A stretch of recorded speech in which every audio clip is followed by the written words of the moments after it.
When my grandson appeared at my door with a look that didn't belong on someone his age, I knew the evening would change both of us. What followed wasn't loud or dramatic, but quiet, heavy, and unforgettable. The kind of moment that reshapes how you see family, trust, and yourself.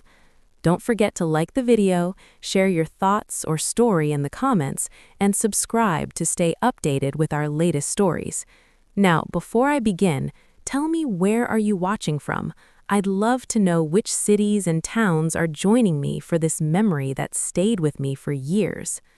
I still remember the sound of the knock. It wasn't urgent, not rushed, just soft enough to make me pause before answering. The late afternoon light was stretching across my living room, dust floating lazily like it always did this time of day. I had been folding laundry, the radio murmuring some old song I half knew, when that knock landed heavier than it should have. When I had opened the door, there he was, my grandson, taller than the last time I'd seen him, shoulders slumped in a way that didn't match his frame. His eyes met mine for only a second before dropping to the porch boards. That's when I knew something was wrong. Not the scraped knee kind of wrong, not the forgot my wallet kind. This was deeper, the kind you feel before it's spoken. I stepped aside without a word. He came in, bringing with him the cool air and a silence that felt crowded. The house smelled like clean cotton and brewed coffee, familiar and safe, and I hoped it might steady him. He stood near the doorway, hands shoved into his jacket pockets like he didn't know where to put himself. "You hungry?" I asked, because sometimes the easiest question opens the hardest doors. He shook his head. "Not really." I nodded and went back to the kitchen anyway, giving him space without leaving him alone. The kettle clicked on, and I leaned against the counter, listening to his uneven breathing from the other room. I've lived long enough to know that pain doesn't always announce itself. Sometimes it just waits, hoping someone will notice. When he finally spoke, his voice surprised me. It sounded older, worn around the edges. "Grandma, can I stay here for a bit?" That word "bit" carried so much weight, it nearly bent the room. I told him he could stay as long as he needed, and I meant it with every year behind me. He sat at the table while I poured the water, steam rising between us like a curtain. For a moment, we just listened to it hiss and settle. He didn't tell me everything right away. He talked around it, about school, about work, about how things just felt off. I didn't push. I remembered being his age, how hard it was to admit you were lost, especially to someone who'd watched you grow. Instead, I told him about the first time I realized adulthood didn't come with answers, only choices. His eyes lifted then, meeting mine, and I saw relief flicker there.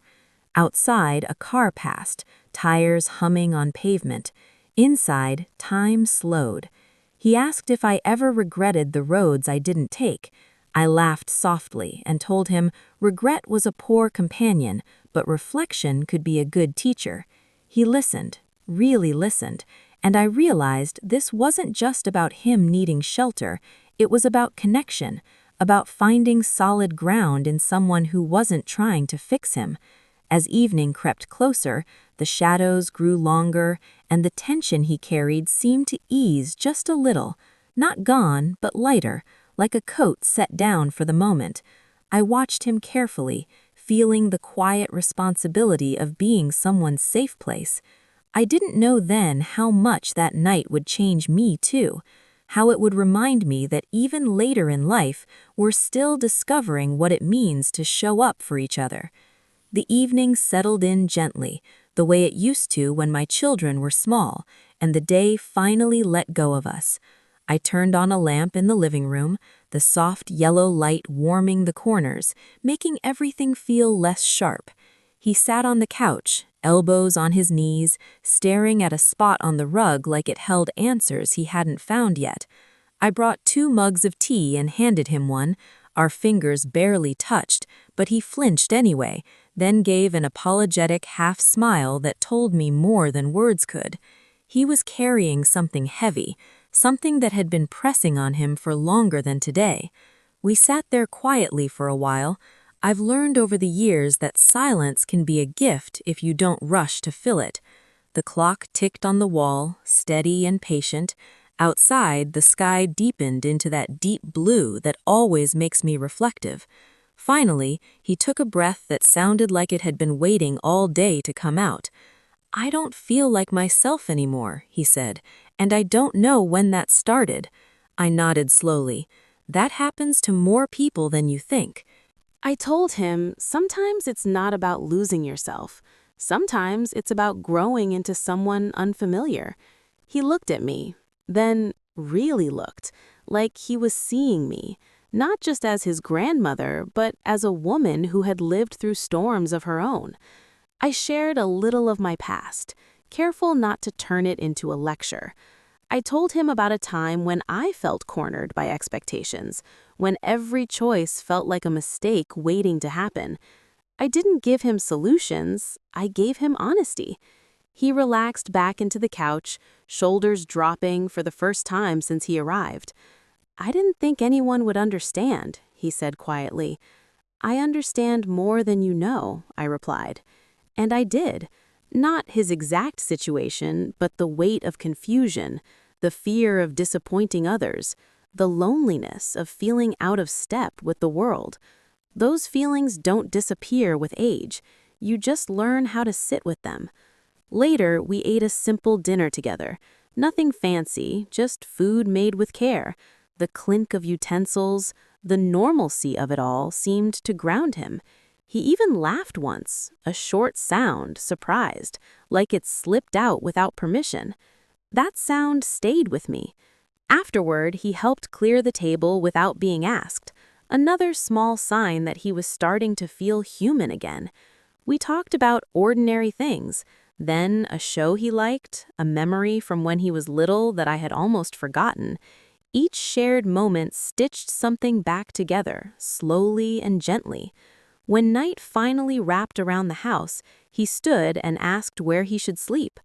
I showed him the spare room, the one with the old quilt folded neatly at the foot of the bed. He paused in the doorway, turning back to me. "Thank you," he said. Just that, but it carried everything he couldn't say yet. I watched him close the door, then stood alone in the hallway, listening to the house breathe. I realized then that this wasn't just about helping him through a hard moment. It was about trust, about being present when someone chooses to be vulnerable with you. And as I turned off the lights, I felt a quiet sense of purpose settle in, knowing tomorrow would bring more truth, whether we were ready for it or not. I didn't sleep much that night, not because I was worried he'd leave, but because my mind kept circling the way his eyes had looked when he first stepped inside.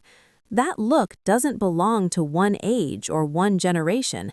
It belongs to anyone who's carrying more than they know how to set down.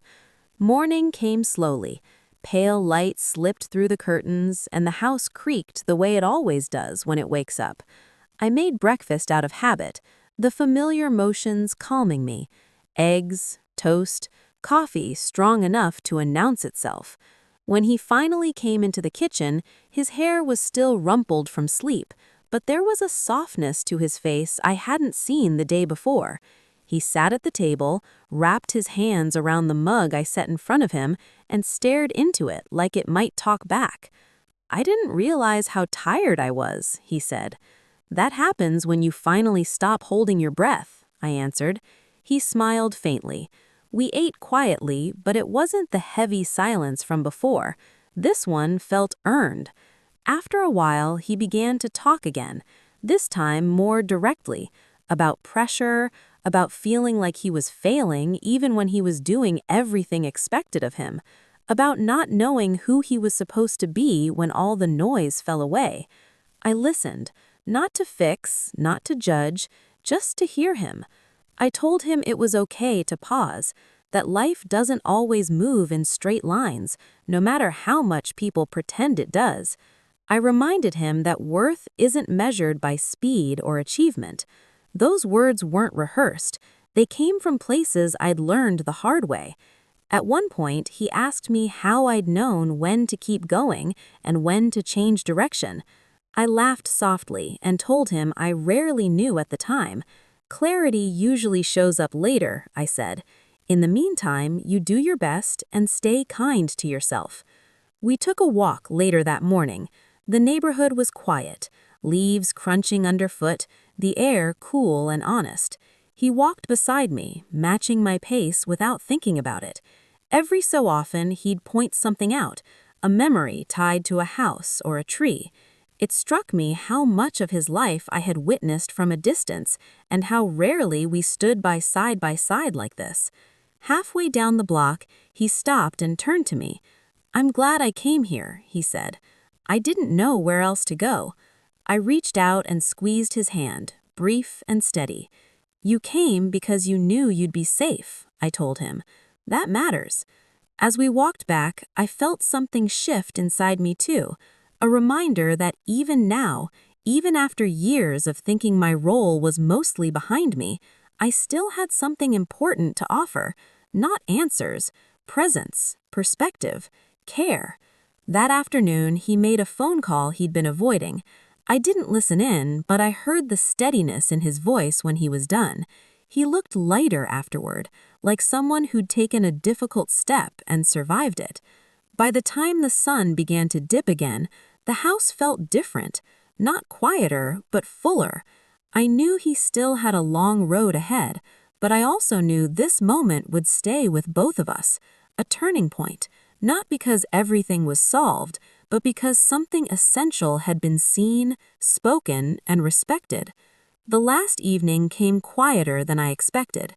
He had spent most of the afternoon packing his things, not because I asked him to leave, but because he felt ready to face what he'd been avoiding. There was a steadiness in his movements now, not rushed, not heavy, just deliberate. That alone told me something important had changed. We sat together one final time at the kitchen table as dusk settled in. The window reflected us back to ourselves, two figures framed by years and shared blood, both altered in small but meaningful ways. He thanked me again, this time without hesitation, without his voice catching. I told him he didn't owe me gratitude.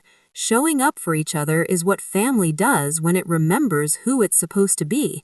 He asked me if I ever felt invisible as I got older. I considered it carefully before answering. I told him yes, sometimes, but that moments like this reminded me I still mattered in ways that didn't need a pause, that being trusted, being needed, even briefly, was its own kind of recognition. When it was time for him to go, we stood at the door where it all began. The same space, but not the same feeling. He hugged me, careful and sincere, the kind of hug that says thank you without words. As he stepped outside, he turned back once more and smiled, a real one this time. After the door closed, the house felt different again, not empty, just settled. I cleaned the mugs, folded the quilt he'd used, and sat alone in the living room as night fully arrived. I thought about how easily we assume our most meaningful moments are behind us, how wrong that assumption can be. That experience stayed with me for years because it reminded me that connection doesn't age out, that understanding can move in both directions, and that sometimes the most important thing you can offer someone isn't advice or solutions, but a place to land when the world feels uncertain. I didn't change his life overnight. He didn't change mine either, but we met each other honestly in a moment that mattered, and that, I've learned, is more than enough.